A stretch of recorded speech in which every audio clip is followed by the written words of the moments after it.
നമ്മുടെ എല്ലാവരുടെയും ആഗ്രഹം ദൈവത്തെ കാണലാണ്. എല്ലാവരും രാവിലെ ചന്ദനക്കുറി തൊട്ട് രാവിലെ എഴുന്നേറ്റ് കുളിച്ച് അമ്പലത്തിൽ പോകുന്നത് ദൈവത്തെ കാണാനാണ്. ഞായറാഴ്ച കുർബാനയ്ക്ക് നേരത്തെ എത്തുന്നത് ദൈവത്തിന്റെ സാമീപ്യത്തിനാണ്. രാവിലെ മുതൽ വൈകുന്നേരം വരെ പട്ടിണി ഇരിക്കുന്ന ദൈവത്തെ കാണാനാണ്. യഥാർത്ഥത്തിൽ എവിടെയാണ് ദൈവം?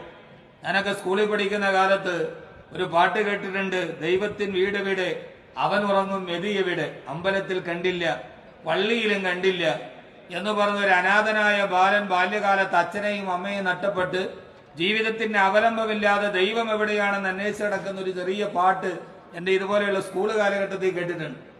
നമ്മുടെ എല്ലാവരുടെയും ചിന്ത ദൈവം എവിടെയാണ്? സന്യാസിയോട് ശിഷ്യൻ ചോദിച്ചു, എനിക്ക് ഭൂമിയിൽ വെച്ച് ദൈവത്തെ കാണണമെന്ന് ആഗ്രഹമുണ്ട്.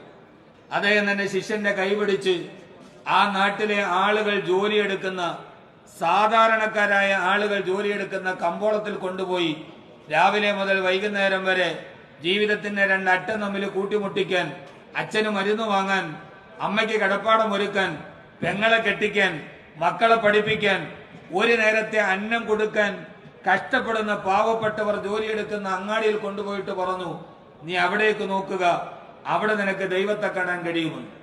ദൈവത്തിന്റെ സാമീപ്യമുള്ളത് അധ്വാനിക്കുന്നവന്റെ കൂടെയാണ്, പട്ടിണി ഇരിക്കുന്നവന്റെ കൂടെയാണ്, കരയുന്നവന്റെ കൂടെയാണ്, കണ്ണീരറിയുന്നവന്റെ കൂടെയാണ്.